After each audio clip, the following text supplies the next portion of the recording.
नहमदुहु व नुसल्ली अला रसूलिहिल करीम अम्मा बाद फ़ाउज़ु बिल्लाहि मिनश शैतानिर रजीम बिस्मिल्लाहिर रहमानिर रहीम। बड़ी ही उम्मीद देने वाली आज की वीडियो है, दिलासा देने वाली वीडियो है, क्योंकि आज की वीडियो में हम आपको एक ऐसा अमल बता रहे हैं, एक ऐसा वजीफ़े का तरीक़ाकार बता रहे हैं जिसको आपने इस आयत को 3 दिन आप पढ़ोगे तो ये एक चिल्ला होगा। 3 दिन के इस चिल्ले से आपका हर वजीफ़ा, जो वजीफ़ा आप जिस मुश्किल लिए करोगे वो भी कामयाब हो जाएगा। इसके अलावा जो वजीफ़े आप ज़िंदगी भर के लिए दोबारा कभी भी ज़िंदगी में कोई मुश्किल आए, तो कोई भी मुश्किल आए, आप उस मुश्किल को ख़त्म करने के लिए, उस मुश्किल का हल निकालने के लिए जब कोई भी वजीफ़ा ज़िंदगी में भर करेंगे तो आपका वो वजीफ़ा, वो अमल कामयाब हुआ करेगा। आप अमले एक कामिल आमिल बन जाएंगे। बहुत ही बेहतरीन वजीफ़ा है और बड़ा ही बेहतरीन अमल आपको बताने जा रहे हैं। हर शख्स दौरे हाजिर में किसी न किसी परेशानी का शिकार है। हर शख्स ये चाहता है कि मुझे परेशानियों से निजात मिल जाए, और हर शख्स उन परेशानियों से निजात का कोई मुनासिब और ऐसा हल ढूंढ रहा होता है कि जो तादेर असर वाला हो। आज हम एक ऐसा अमल लेकर आए हैं आपके लिए जो ताहयात इंशाअल्लाहुल अज़ीज़ असर वाला होगा। जिन्नात आपको नुकसान नहीं पहुंचाएंगे। वो लोग जो जिन्नात की शरारतों की वजह से, शरीर जिन्नात की वजह से नुकसान में होते हैं, खसारे में होते हैं, अब वो खसारा चाहे उनकी सेहत की तरफ से उनको मिल रहा है, चाहे उनके कारोबार की तरफ से मिल रहा है, चाहे उनके आपस में लड़ाई झगड़े, रिश्तेदारी ख़राब हो रही है, रिश्ते ख़राब हो रहे हैं, इस तरह का खसारा उनको मिल रहा है। किसी भी तरह का खसारा है, ये खसारे अगर किसी शरीर जन्नात के पैदा करदा होते हैं तो अब आपकी इन खसारों से जान छूटने वाली है, क्योंकि आप करेंगे सूरह जिन की एक आयत का 3 दिन का सिर्फ चिल्ला करेंगे। ये 3 दिन का चिल्ला आपको ज़िंदगी भर के लिए ऐसे मोड़ पर लेकर आ जाएगा कि जहाँ पे चाहे कितने भी ताकतवर जिन्नात हो, आपको नुकसान नहीं पहुंचाएंगे। वो आपके मामलात को किसी हद तक दुरुस्त करने की और दुरुस्त रखने की कोशिश किया करेंगे, आपकी मदद किया करेंगे। आपका जो भी अमल, चाहे अब वो अमल आप अपनी मुश्किल के हल के लिए कर रहे हैं, चाहे वो अमल आप किसी दूसरे की मुश्किल के हल के लिए कर रहे हैं, आपका वो अमल, वो वजीफ़ा कामयाब हुआ करेगा। बड़ा ही बेहतरीन वजीफ़ा का तरीक़ाकार आपको बताने की तरफ जा रहे हैं, लेकिन उससे पहले हम आपको ये कहेंगे कि वज़ाइफ़ विद सबा हमारा यूट्यूब चैनल सब्सक्राइब कर लें। अगर आप चैनल पे न्यू हैं तो सब्सक्राइब कर लें, और वीडियो अगर आपको इन्फॉर्मेटिव लगे, काम की लगे, किसी मसले का एक सलूशन लग रही है, या किसी अजीज़ के मसले का सलूशन लग रही है, तो इस वीडियो को लाइक और शेयर ज़रूर करिएगा। हमारे इस चैनल पर आपको बहुत ऑथेंटिक और मुजरिब और आसान वज़ाइफ़ में होते हैं जो कि हम में से हर कोई कर सकता है। कोई बहुत लंबे और लेंथी वज़ाइफ़ नहीं होते, तो इस तरह के वज़ाइफ़ हैं जो हम में से हर कोई कर सकता है। सूरत जिन की देखें, मैंने आपको बताया था थंबनेल पर, आपने देखा होगा कि सूरत जिन की कुरान पाक की एक सूरत है सूरत जिन। सूरत जिन की आयत, आपने जो पहली आयत है कुल उहिया से शुरू हो रही है, अजबा पे ख़त्म हो रही है। पहली आयत है, पहली लाइन, पहली आयत है, बार बार कह रही हूँ, सूरज जिन की पहली आयत है। ये आपने पढ़नी है, और ये आपने किस तरह से पढ़नी है कि आपने इशा की नमाज के बाद पढ़नी है। और किसी नमाज में बाकी बहुत से वज़ाइफ़ मैंने ऐसे बताए हैं जिसमें आपको चॉइस दी हुई होती है कि आप किसी भी नमाज के बाद पढ़ लें, या आपको ये भी चॉइस दी हुई होती है कि आप इशा या फजर में से कोई एक चूज़ कर लें।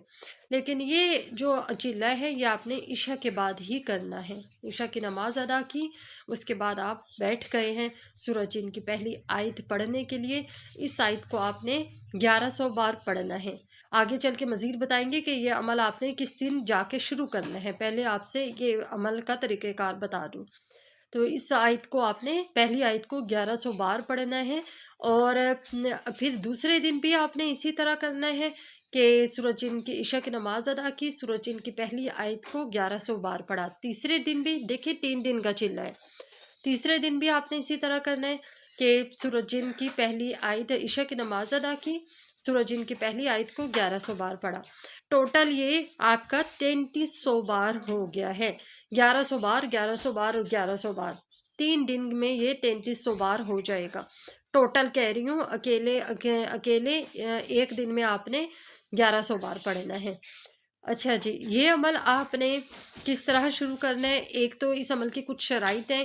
ایک تو یہ کہ یہ عمل کرتے وقت آپ نے کوشش کرنی ہے کہ آپ نے تنہائی میں بیٹھنا ہے، اور کوئی اس کا مقصد نہیں ہے۔ تنہائی میں بیٹھنے کا مقصد اور مطلب صرف یہی ہے کہ آپ کی توجہ نہ بٹے، آپ کی توجہ تقسیم نہ ہو کسی دوسری کسی کی بات کی طرف، کسی فعل کی طرف، کسی کے قول کی طرف۔ تو آپ نے اپنی توجہ کو تقسیم نہیں کرنا، آپ کی توجہ آپ کی سورہ جن کی پہلی آیت کے اوپر مرکوز ہونی چاہیے۔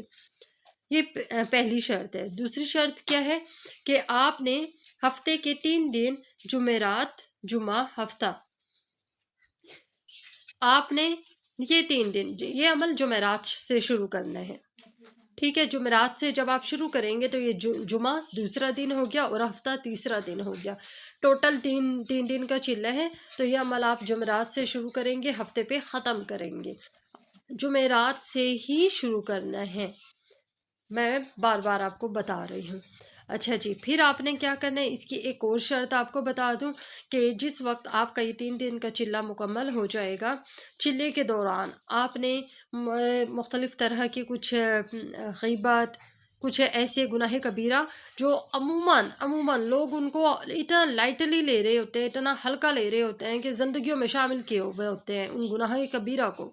بڑے ہی افسوس کی بات ہے سب سے پہلے تو آپ نے ان چیزوں سے اپنے آپ کو ہٹانا ہے، ٹھیک ہے جی؟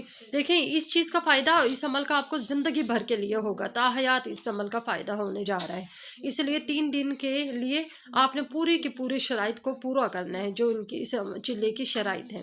آپ نے غیبت، جھوٹ، چغلی، کسی کا حق مارنا، حرام کمائی، اس طرح کی تمام چیزوں سے اپنے آپ کو پاک رکھنا ہے۔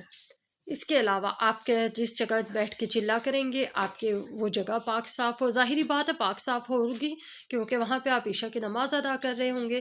اس کے علاوہ یہ کہ آپ نے اس جگہ کو روز اس جگہ کی خاص صفائی کا اہتمام کرنا ہے۔ چلہ جس ٹائم پہ پہلے دن شروع کیا ہے، مثلا آج عشاء کی نماز آپ نے 10 بجے، رات 10 بجے ختم کی ہے، تو آپ نے 10 بجے یہ چلہ شروع کیا ہے، تو کل بھی آپ نے رات 10 بجے ہی شروع کرنا ہے۔ یہ نہیں ہے کہ آج عشاء کی نماز 8 بجے پڑھ لی ہے تو کل عشاء کی نماز ہم نے 10 بجے پڑھ رہے ہیں، نہیں۔ آپ کا عشاء کی نماز ادا کرنے کا اور چلہ شروع کرنے کا ایک ٹائم ہونا چاہیے۔ اچھا جی، اس کے علاوہ بس آخری ایک شرط آپ کو بتا دوں کہ آخری شرط کیا ہے کہ آپ نے جب چلہ آپ کا 3 دن کا مکمل ہو جائے گا تو آپ نے کوئی بھی میٹھی چیز بنا لینی ہے اور اس میٹھی چیز کو محلے کے بچوں میں تقسیم کر دیں، اسکول کے بچوں میں تقسیم کر دیں، اور کچھ نہیں تو اپنے گھر کے بچوں میں تقسیم کر دیں میٹھی چیز۔ اب یہ میٹھی چیز آپ بازار سے بھی لے سکتے ہیں، کوئی بھی لے لیں، کوئی قید نہیں ہے کہ یہی چیز لینی ہے، کوئی ٹافیاں لے لیں، کوئی بھی میٹھی چیز لے لیں، محلے کے بچوں میں تقسیم کر لیں، اسکول کے بچوں میں، کسی غریب گھر میں دے دیں، کوئی بھی میٹھی چیز۔ مقصد یہ ہے کہ آپ نے عمل مکمل ہو جانے کے بعد، چلہ مکمل ہو جانے کے بعد وہ میٹھی چیز بچوں کو پہنچانی ہے۔